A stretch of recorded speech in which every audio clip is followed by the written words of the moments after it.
Yeah, I think it's good the way that the schedule worked out this year. First time I've been around it where we were able to give them a couple of days off and come back. And when you've been through, I think 17 days of fall camp, everybody's got something that's sore, hamstrings or something like that. So I think they felt better out here today, just kind of getting back and getting in the rhythm. This is a very important week as we get finishing camp. After watching some of the film from the scrimmages that you had last week, anything stick out to you? No, I think for us overall, it's a lot of people that are playing. So, I feel very confident our first group, really just about in all three scrimmages, has done very well. It's had better tempo and better execution. Really our biggest challenge is for that next group behind them to really step up so that there's not a drop off. Coach Sweeney purposely made, the second offense go against the first defense. So it was a pretty big challenge for those guys.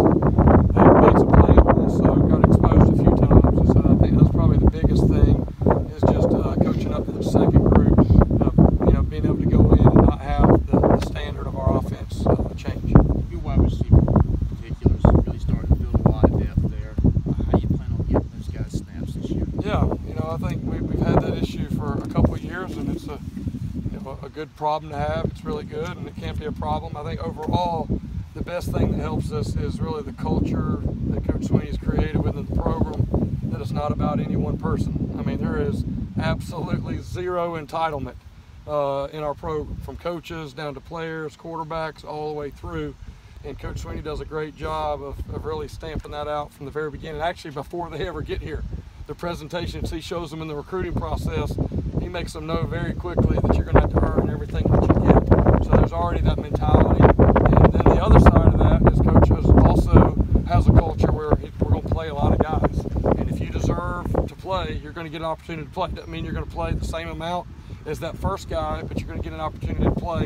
And then what you do with that opportunity really dictates, that next game, how many plays you get. And so for us, I think we're a talented group, and my big challenge to this group of wideouts, we really only have one starter coming back in Renfro. So my challenge to the wideouts is going from a group of potential to a group of production, and that's really kind of what we've been talking about all fall camp. I like the way that our guys have progressed. We got a strong challenge every day versus the corners and secondary that they face. And, we've won some battles, and then whenever we haven't been ready, we've lost some battles. But overall, I'm pleased where we are. But really that next step is they got to go out in the field and do it. And I'm optimistic that they will be able to. Just how important is it to have an alpha dog of the receiver corps? And who is that guy? Yeah, there's no doubt. I think whenever I talk to the wideouts, I always, I'm not trying to compare them to the guys that were here beforehand. I want T. Higgins to be the very best version of T. Higgins. I don't want T. Higgins to try to be DeAndre Hopkins or Mike Williams. I want him just to worry about being the best version of himself. But within that, I also am always sharing the characteristics of the best that have come through. And with us playing wide receivers, and one of those is a guy that physically, mentally can go and play. You look at the play that Mike Williams made in the preseason game, this past weekend. I remember seeing him making those plays, his redshirt junior year. He didn't always make those plays his sophomore year. There's a transition and transformation that has to take place in really becoming more physical. And I think that's kind of where T is. That's where DeAndre Overton is. I think they're ready to kind of take that next step. But to be kind of that alpha dog, you gotta have the confidence, and also you gotta go out there and be the guy. I think right now they're trying to go out there and be that starter. And I think once they get out there and start playing and get their confidence going, they'll have that opportunity. But I think we have a lot of guys that have that potential. Amari Rogers is a guy that's just a very hard worker, physical kid, has the right mentality, and that's definitely what we're progressing to. But I wouldn't say that we're there right now. Coach, when you were saying it's getting pretty close as far as the depth chart being ready to be released, do you have kind of a 2 deep in your head right now that you're going through? I think it's sorting its way out. We're about almost 3 weeks into camp, and it's starting to sort its way out. We've had, obviously Last week Thursday was our last full scrimmage.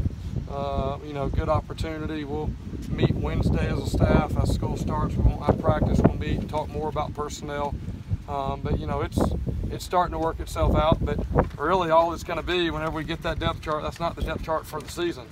You know, that may be the depth chart going into the Furman game. And you know, there's a lot of times, a lot of movement in that depth chart from the first game to the second game, based off of production and how guys play. And our guys know that. But yes, depth chart is definitely starting to come together. Coach, blocking by the wide receivers is so important in the screen game. Do you think that Justin and DK are maybe more ready physically and just in their willingness to do that as compared to most freshmen? Yeah, you know, I've been pleased with Justin Ross. We did our W drill out here, which is, you know, wide receivers versus DBs, tight ends, linebackers, OL, DL, everybody together with a running back. And I think Justin put 2 or 3 guys on the ground. So being physical is not an issue for him. I think, like all of our guys, is having the proper technique, getting our hands inside the framework, not being on the outside, things like that. But both Justin and DK, they have the right kind of mindset. You know, they're tough kids and physical guys, and I think they've actually added some to our group with the addition of them, so that's been good.